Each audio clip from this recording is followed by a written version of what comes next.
Hi, good afternoon, good evening, good morning, wherever you are joining us from the world today. And thank you so much for joining us on this webinar entitled Answering the Human Rights Due Diligence Question.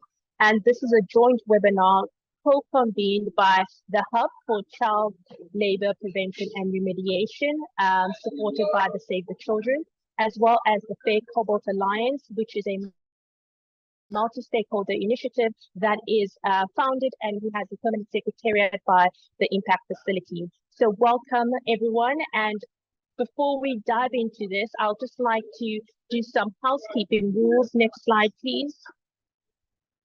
I know we are really wanting to ensure that we have an engaging session today. And one of the key things is really to hear your perspectives as well.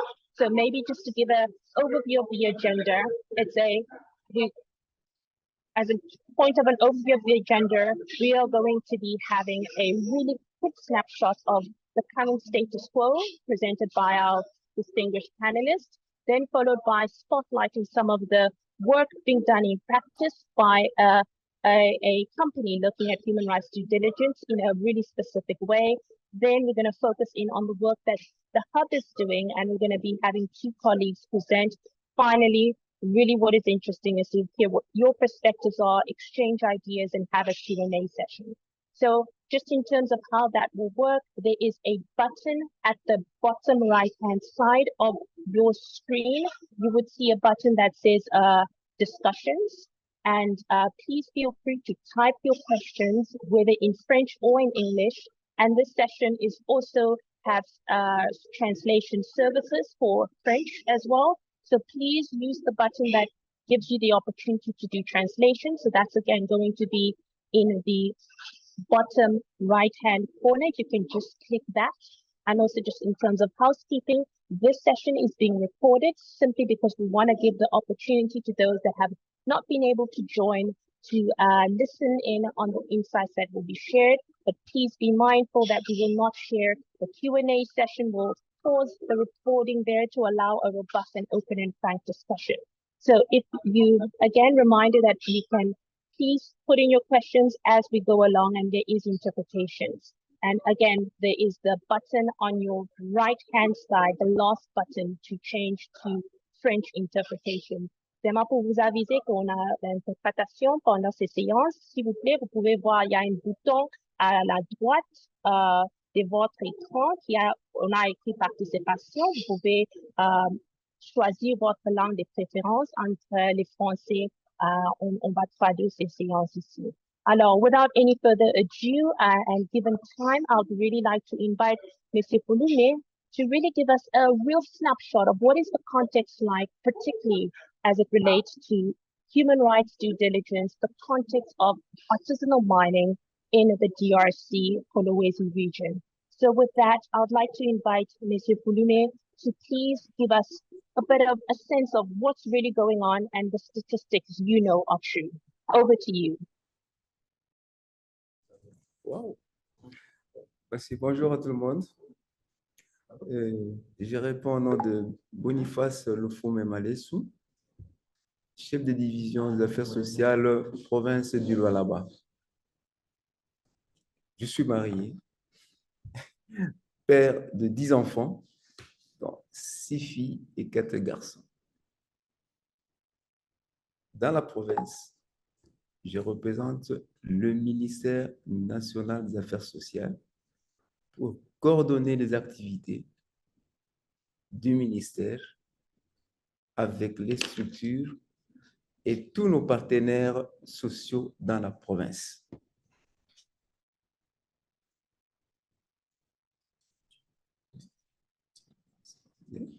Oui.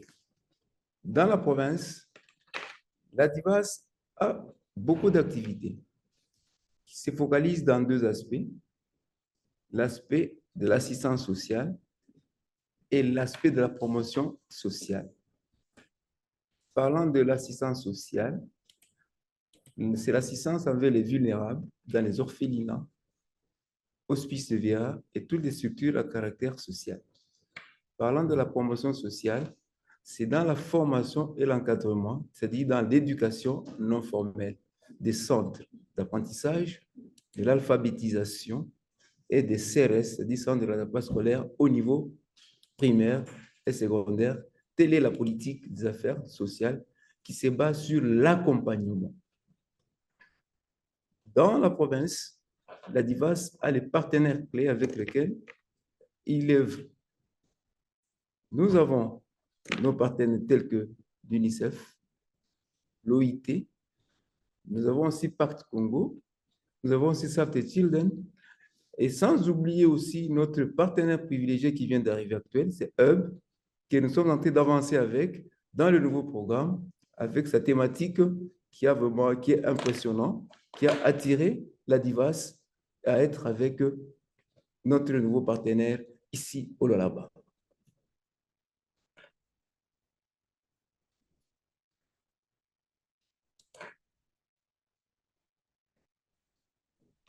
Merci, Monsieur Fouloumé. Vous pouvez maintenant passer à les slides que vous avez prévus.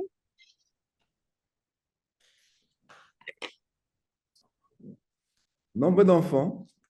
Mes enfants, moi, sur les sites miniers, c'est à peine que nous venons d'avoir le mécanisme de contrôle des enfants, le CRC, que nous a légué l'OIT, mais le nombre ne sera pas divulgué ici puisque c'est le gouvernement qui contrôle ça. Je ne suis pas autorisé à donner les chiffres de moi-même. Il faut que ça passe par les mécanismes étatiques au niveau de Kinshasa. Maintenant, la DIVAS a la base des données et nous continuons à voir encore les enfants.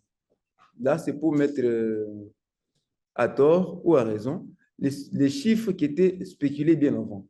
C'est-à-dire le défi du travail des enfants. Oui.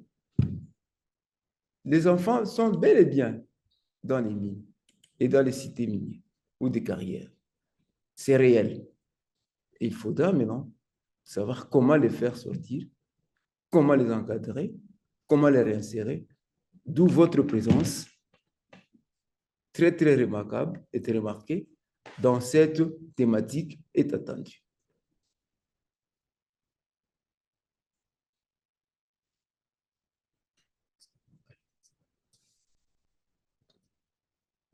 Alors, je laisse la parole à madame Inès, mademoiselle. Wow. J'espère que vous êtes là aujourd'hui. Merci beaucoup, Monsieur Loufoumé. And just to summarize some of the key things highlighted here is to say that there are 75% of people in the DRC living under the poverty line.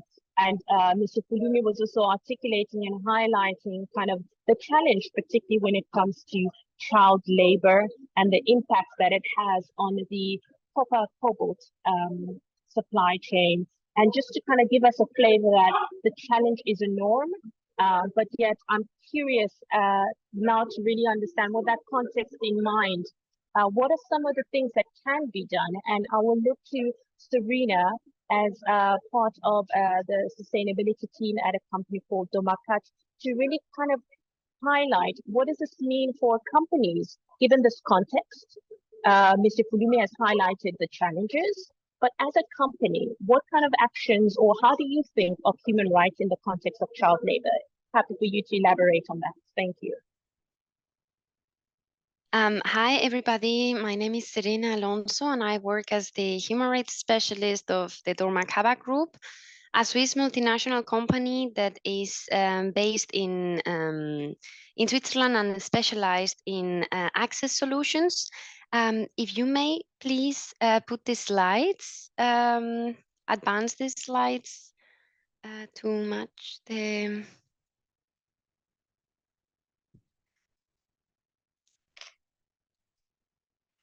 So yeah, I'm here to talk about the project, the long-term partnership that we are entering into with the Hub as Dormakaba, a downstream company of the cobalt supply chain. If you are so kind to please go on to the first slide. So first of all, Dormakaba has indeed identified child labor as a salient issue, but as a downstream company, child labor for us is located mainly in the upstream part of the supply chain. And that implies that our visibility over the supply chain and also and in particular, our leverage over the suppliers that are closer to the impact is minimal. So still, due to the severity of the issue of child labor and the severity of the impacts that it has on children's rights, it remains a salient issue for us. And that's why it's included in the Statement of Commitment on Human Rights, which is signed by the chairman of the board of directors. If you're so kind to go on to the following one. Thank you. So as part of our commitment to responsible sourcing of cobalt, we have been studying the supply chain for several years now. We have even commissioned an in-depth study to a world-leading university, which is publicly available. And the experts that participated in this research concluded that due to the complexity of the business relationships that take place in this supply chain, along with the presence of choke points beyond which visibility is close to impossible, it becomes very, very difficult for companies like us in the downstream part of the supply chain to gain the traceability of the entire supply chain, in particular when one takes into account ASM communities, so small scale mining. And that's why experts concluded that companies should embrace their collective responsibility for action and start acting on the ground to contribute to the remediation of the negative impacts. If you're so kind as to go on to the next slide. I just wanted to briefly explain that we have a fully fledged strategy to really continuously work on tracing the supply chain of the cobalt-containing products that we include in our production and manufacturing processes that rests on 3 pillars. So we identify the suppliers, as many of you do, I'm sure.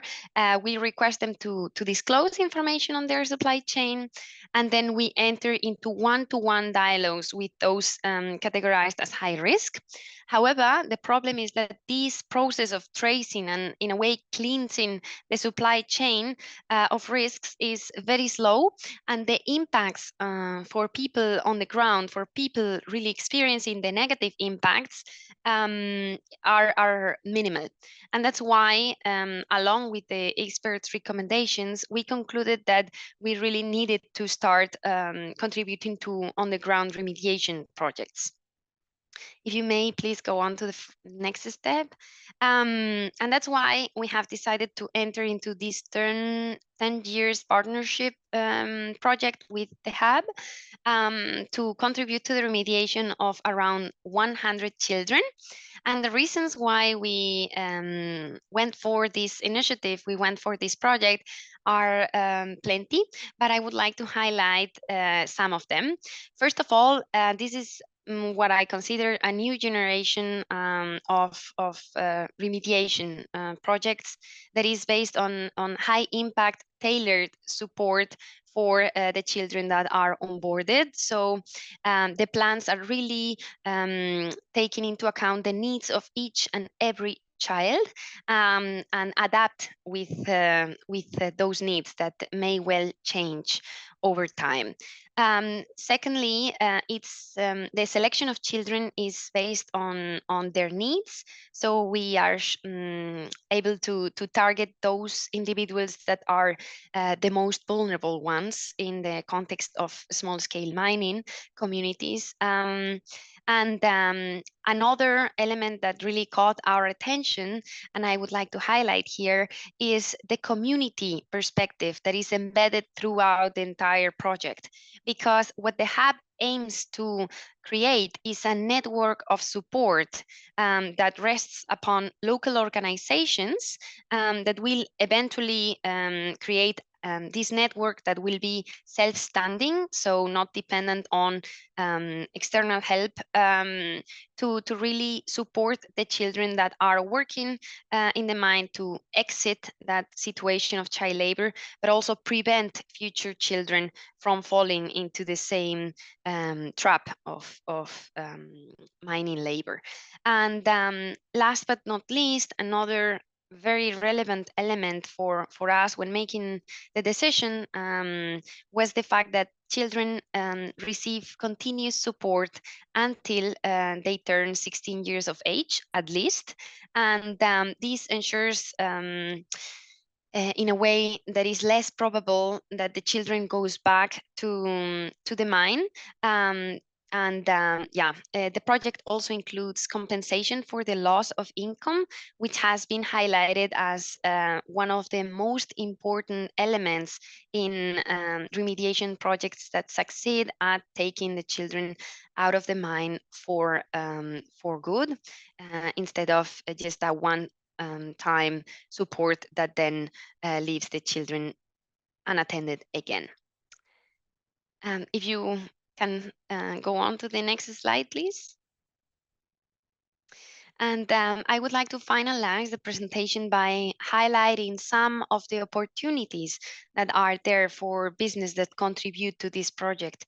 So from the communication perspective, it provides marvelous content for both internal and external communication projects and assets.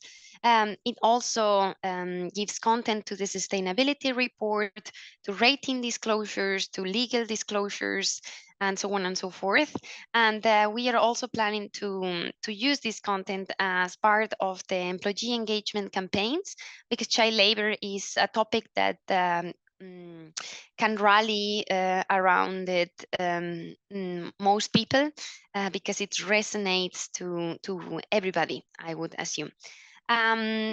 Another thing I would like to highlight is that the project really goes beyond mere compliance, and it's truthful to the spirit of the UN guiding principles.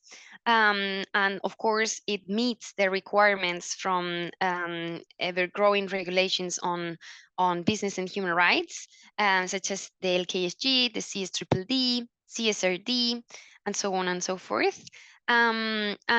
Lastly, I would like to point out that the transparency provided by the hub and the partners is also fantastic. So I have regular calls with them, and they provide us with reports with customized KPIs that then I use to produce the communication and disclosures. And also another important element for us, there's full transparency with regard to fund allocation. And I believe that gives a lot of confidence to the corporates when entering this type of partnership. And with this, my presentation ends. And I would like to point out that this type of projects really can serve as a proxy for companies like us downstream, placed downstream in the supply chain, to really contribute to the remediation of the negative impacts that are linked to our businesses. And thank you very much. Thank you so much, Serena. And I think with that, you're highlighting some key points around going beyond compliance, an organization that is looking to address certain issues that is linked to their supply chain, even though you're a downstream player. So thank you for that detail and commitment to addressing a systemic issue with the long-term objectives. And with that, maybe let's go to on the ground. Shadrach, you operate in Kolwezi. Can you give us a bit more of a flavor and detail of really what is the work of the hub? How does it go about doing that work, and what has been the impact to date? Thank you very much, Agathe. Thank you very much, Serena. So I'm going to take my part in French. So, okay. Je m'appelle Shadrach, comme vous pouvez le voir ou le lire. Je suis le directeur du hub basé à Kolwezi. Alors, la présentation, généralement, sera basée ou focus sur une gestion des risques liés aux droits de l'homme qui a un impact durable sur les enfants dans les communautés d'exploitation artisanale du cobalt. Donc, on est là pour parler du hub. Donc, la première question, c'est pourquoi nous avons besoin du hub? Parce que vraiment, comme vous voyez, l'important, c'est la gestion de ces risques liés aux droits de l'homme. Donc, pourquoi est-ce que nous avons pensé à mettre en place le hub au niveau de Kolwezi précisément? En 2021, le Centre SF des Children ont conduit une étude. Donc, cette étude-là a porté sur l'impact dans le secteur minier artisanal. Et le titre de cet impact, c'était « Opportunities for Business to Promote Student Rights in Cobalt Artisanal and Coal Mining ». Donc, en français, se dit « Opportunités pour les entreprises de promouvoir le droit de l'enfant dans l'exploitation minière artisanale et à petite échelle du cobalt ». Donc, il y avait beaucoup de challenges qui ont été listés ou comme étant résultant de cette étude. Donc, à ce qui concerne, premièrement, cette étude, les résultats ont prouvé, premièrement, c'est le premier aspect qui a conduit au travail des enfants ou à l'impact dans les secteurs. Premièrement, c'était la crise de l'éducation. Donc, la crise de l'éducation, à peu près 32% des enfants des exploitants miniers artisanaux dont l'âge varie entre 6 et 17 ans ne vont pas à l'école. Donc, la majorité des enfants de 6 à 17 ans dont les parents sont exploitation minière artisanale, donc environ 32% ne vont pas à l'école. Et puis, il y a à peu près 44% des enfants travaillent dans l'ASM pour payer leurs frais de scolarité et ceux de leurs frères et sœurs. Donc, à ce qui concerne la pauvreté, donc certains enfants sont en train de travailler dans les sites miniers pour essayer de payer les études de leurs enfants et de leurs frères et sœurs également. Donc, la deuxième raison à ce qui concernait le travail des enfants, c'était le faible revenu et absence de filet de sécurité des parents. Troisièmement, il y a les enfants qui travaillent sont poussés vers le mine le plus informel. Donc, ce qui veut dire que si une mine est formelle, donc avec les barrières de sécurité ou le point de contrôle à l'entrée du site, les enfants ont tendance à aller dans les sites non contrôlés. C'est là où vous allez trouver un grand nombre d'enfants qui sont en train de travailler. Et puis, absence de travail décent ou d'apprentissage. Donc, environ 72% des enfants âgés de 15 à 17 ans dans les communautés minières sont des mineurs artisanaux, et ce qui implique une pénurie de possibilités d'emploi alternatifs ou de programmes de formation professionnelle pour les jeunes. Donc, il y a cette carence de soutien ou d'appui de jeunes ici des communautés minières artisanales, ce qui fait qu'il y a les enfants ou les jeunes dont l'âge varie entre 15 à 17 ans sont poussés dans les mines artisanales pour aller travailler. Et puis, il y a aussi une mauvaise santé psychologique. Il y a aussi les projets à court terme. Ça, c'est aussi un point très important, peut-être qu'on pourrait souligner, ce qui nous a poussé à réfléchir sur un programme à long terme de rémédiation qui conduira à éradiquer ou à avoir une solution sur la rémédiation du travail des enfants dans les sites miniers. C'est un peu ça, après l'étude qu'on a réalisée avec Save the Children, qui sont un peu les challenges clés à ce qui concerne le travail des enfants dans les sites miniers ASM. Donc, pourquoi avons-nous besoin d'un centre de rémédiation pour le travail des enfants à long terme? Donc, le pourquoi du HEB? Premièrement, c'est combler les manques du travail actuel de prévention et de rémédiation du travail des enfants dans les mines. Donc, aujourd'hui, nous avons des difficultés dans les communautés minières pour avoir au moins des programmes qui peuvent combler ou remédier au travail des enfants, raison pour laquelle on a réfléchi à avoir un programme de rémédiation à long terme pour essayer de répondre à ces problèmes.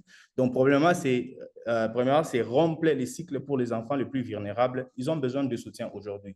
Donc, il y a des enfants qui se retrouvent en train de travailler dans les sites miniers n'ayant pas peut-être un toit où ils doivent rester, où l'état de vulnérabilité est très élevé. Donc, alors, l'objectif pour essayer de combler le vide-là à ce qui concerne le manque actuel, c'est briser ces cycles-là pour les enfants les plus vulnérables en les intégrant dans les programmes de rémédiation à long terme qui est mis en place par le HUB. Et puis, deuxièmement, pour combler le manque, on a besoin d'un engagement à plus long terme. Donc, ce qui fait qu'il y a plusieurs programmes qui ont été mis en place dans les communautés minières, qui ont pris en charge certains enfants. Mais le seul constat est que certains de ces projets, c'est peut-être pour une durée d'une année ou de 2 ans. Donc, les enfants peuvent être pris en charge pendant 2 ans. Et dès que le projet est touché à la fin et que ces enfants sont retournés encore travailler dans le mine, raison pour laquelle on a réfléchi à la mise en place d'un programme de rémédiation à long terme qui peut conduire à combler les gaps ou cette manque à ce qui concerne les taux ou l'impact sur le travail des enfants dans les sites miniers. Et puis, pour combler troisièmement ces manquements, et nous avons besoin de créer des réseaux locaux solides, forts et piloter des processus, s'engager dans la remédiation des cas qui nécessitent un soutien immédiat. Donc, il y a des enfants qu'on retrouve dans l'état de vulnérabilité qui ont besoin d'un soutien immédiat. Par exemple, vous retrouvez un enfant qui se retrouve en train de travailler dans les sites miniers, qui est en rupture familiale ou qui passe nuit dehors, par exemple. Et quand vous êtes en face de cet enfant, vous avez en face de vous quelqu'un dont la vulnérabilité est très élevée. Et donc, nous sommes censés prendre des décisions immédiates pour essayer d'entamer des processus de remédiation pour essayer d'aider cet enfant. Et Agathe, can we go to the next slide, please? Sure. And maybe before going to the next slide, just a reminder to please send in your questions in the chat box. Please do that. Please continue, Monsieur Shadrach. Thank you. Thank you very much, Agathe. So, maintenant, là, ce sont les objectifs du hub. Donc, l'objectif du hub, premièrement, c'est créer une période de long terme de prévention et de remédiation du travail des enfants dans le ASM communauté. Et ça, ce sont les objectifs. Mais comment est-ce que nous pouvons arriver à créer ces processus de long terme de prévention et de remédiation du travail des enfants? Donc, il y a des processus qui sont standardisés. Donc, quand je parle de processus standardisés, tous les processus du hub s'alignent aux standards internationaux, tout comme national, pour que tout ce qui est fait au niveau local s'aligne à ce qui est recommandé par la loi. Et puis, il y a aussi les actions immédiates et un soutien à long terme. Quand je parle de l'action immédiate, tel que je voulais de le dire d'ailleurs précédemment, donc vous retrouvez l'enfant dont l'état de vulnérabilité est élevé et avancé, vous êtes obligé de prendre des actions ou des décisions pour essayer d'aider cet enfant à intégrer les programmes de remédiation. Donc, le soutien à long terme consiste à avoir la gestion de cas. Je parlerai de ça un peu plus tard. Et puis, il y a aussi la formation et le renforcement des capacités, donc des gestionnaires de cas ou tous les membres du hub. Donc, ils sont formés à ce qui concerne le droit de l'enfant, la protection de l'enfance, pour que tout ce qui est fait sur les terrains soit fait selon la recommandation de la loi, selon les standards auxquels nous nous alignons, à ce qui concerne la protection des enfants. Il y a aussi les financements et les rapports également. Donc, tout ce qui est fait par le hub et à un soubassement qui est les rapports. Donc, il y a les rapports narratifs, les rapports financiers par rapport à l'évolution de cas. Il y a aussi la collaboration et intégration des systèmes. Donc, pour réaliser nos objectifs, donc, nous sommes en collaboration avec certains systèmes au niveau local et international pour essayer de s'aligner afin que tout ce qui est fait dans le cadre de la remédiation soit selon la loi nationale tout comme internationale. Can we go to the next slide, please?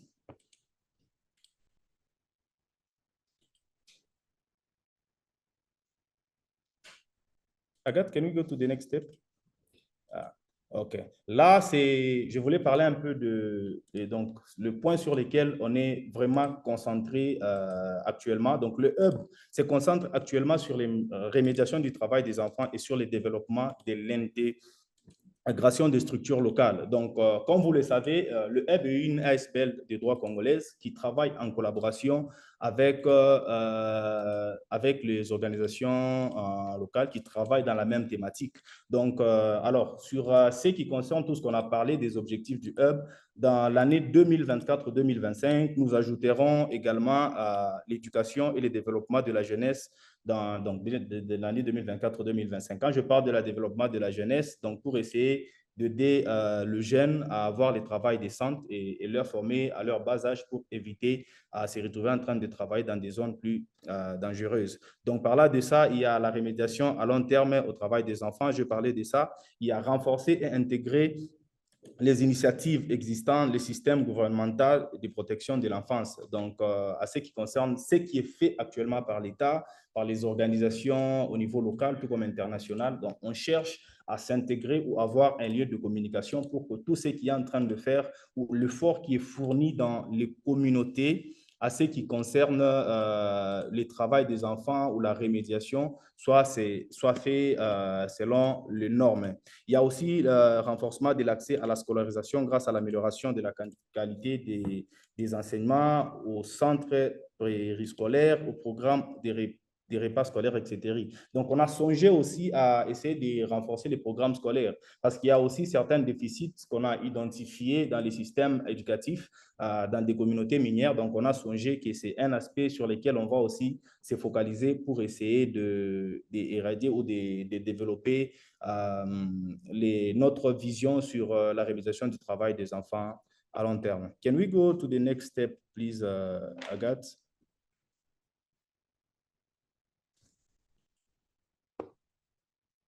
OK, donc là, je vais parler un peu des réseaux de remédiation au travail des enfants à Colosie en RDC. Donc, quand je parle des réseaux, donc, j'ai parlé des collaborations avec les systèmes, comment est-ce que nous parvenons à mettre en place ces réseaux. Et comme vous allez voir, donc, le hub au centre, c'est la remédiation du travail des enfants. Donc, on soutient les efforts du gouvernement, des ONG et des organisations des Nations Unies au niveau local. Alors, il y a plusieurs piliers qui lient ou qui conduit à la réalisation effective de la remédiation du travail des enfants à long terme. Premièrement, comme vous allez voir au-dessus, c'est le placement des enfants, formation des enseignants responsables des enfants dans les programmes. Donc, on tient compte de la formation, du renforcement des capacités des enseignants qui sont pris en charge par, qui ont les enfants, qui enseignent ou qui encadrent les enfants qui sont pris en charge par le hub. Il y a les placements des enfants dans l'éducation. Et comme vous allez voir, il y a les orphelinats, quand on retrouve vraiment les enfants dans des situations difficiles. Donc, on travaille en collaboration avec les orphelinats ou les familles d'accueil au niveau de Colosie qui accueillent temporairement ces enfants-là, le temps que si jamais il y a une famille qui peut se présenter, on peut retrouver la famille de l'enfant pour essayer de réinsérer, ce qui a été le cas d'un cas qui est géré par le HEB. Il y a aussi les services de remédiation, formation de coopératives. Donc, par rapport aussi à la formalisation de coopératives au niveau du Lualaba, donc ça aussi, ça peut nous aider à atteindre nos objectifs à long terme. Par exemple, la formalisation de projets qui mènent actuellement à FCA, si je peux le souligner.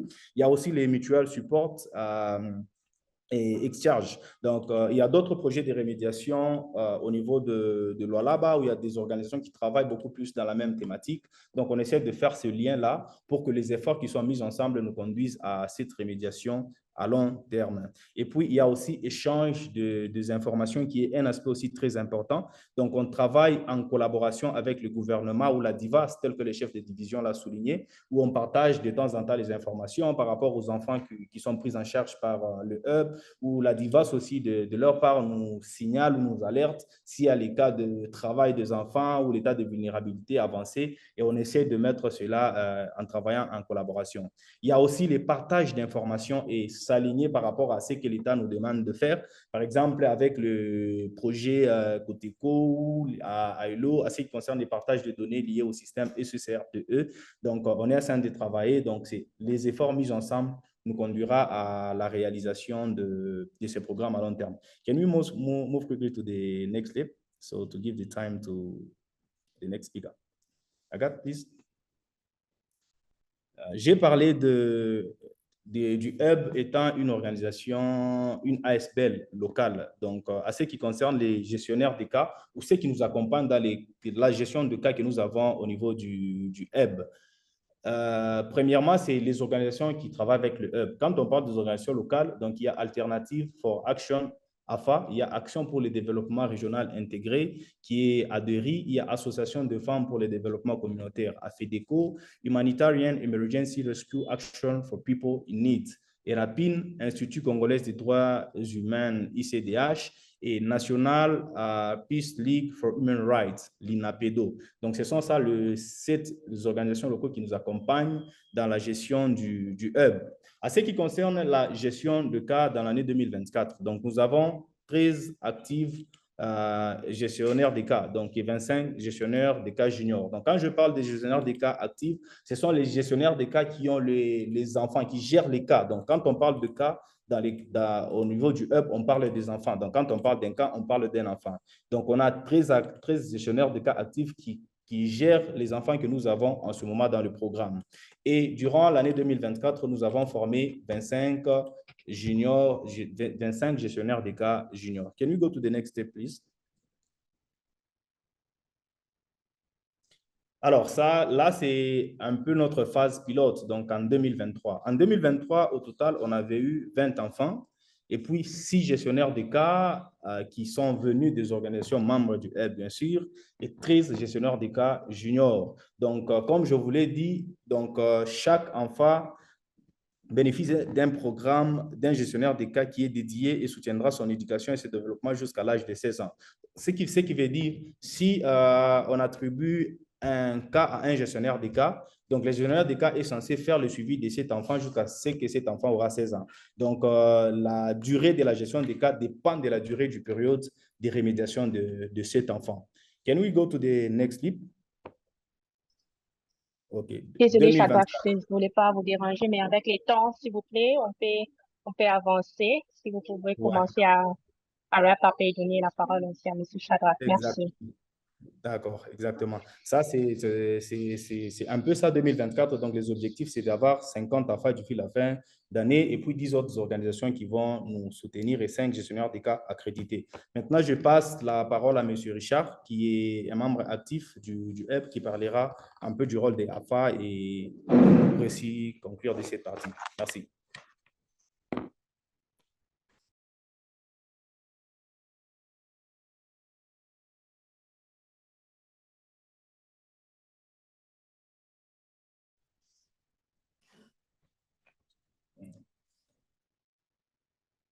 Ok, bonjour à tout le monde. Merci aussi de l'opportunité que vous venez de nous offrir pour que nous puissions présenter nos activités. Je m'appelle Richard Ponga Kassaji et je travaille pour le compte des Alternative for Action, ça signifie AFA. C'est une organisation exclusivement congolaise. Et AFA travaille spécialement dans les deux provinces, le Haut-Katanga et le Lualaba. Et nous travaillons spécialement autour des sites miniers. Donc, là où il y a les entreprises, là où il y a les coopératives, là où il y a les sites, c'est là où nous travaillons. Et actuellement, nous avons pensé que les communautés sont bidées à des moyens financiers et il n'y a pas d'entreprises qui peuvent donner l'argent gratuitement. Et nous aidons les communautés à mobiliser les fonds pour diversifier leur économie et aussi pour que ces communautés puissent arriver à soutenir l'éducation de leurs enfants, développer les activités économiques et aussi promouvoir l'autoprise en charge de leur ménage. C'est tout ce que nous faisons comme travail. Et nous sommes vraiment une organisation active. Actuellement, nous avons pratiquement 7000 ménages que nous sommes en train d'accompagner.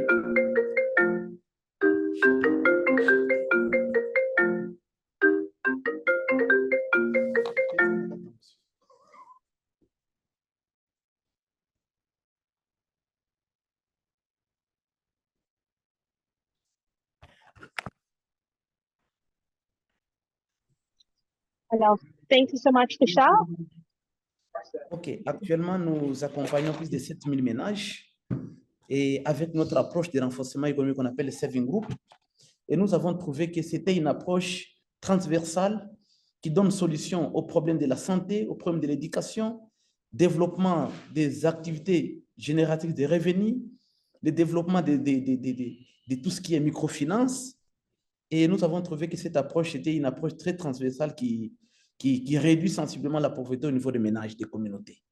Et notre organisation a déjà bénéficié et bénéficie aussi de la confiance de plusieurs entreprises, notamment Tenke Fungurume et notamment Glencore Mutanda Mining.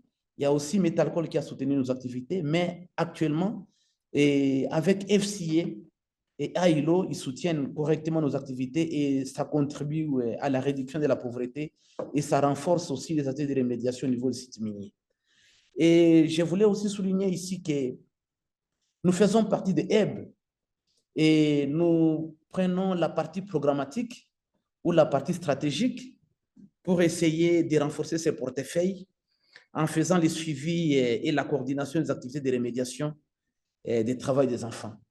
Voilà ce que AFA fait autour ou bien dans les hubs. Merci beaucoup. Et également, quand je parle de la programmation, suivi, accompagnement, c'est tout ce qui a trait aussi au suivi des gestionnaires de cas. Merci. Merci beaucoup. Thank you so much.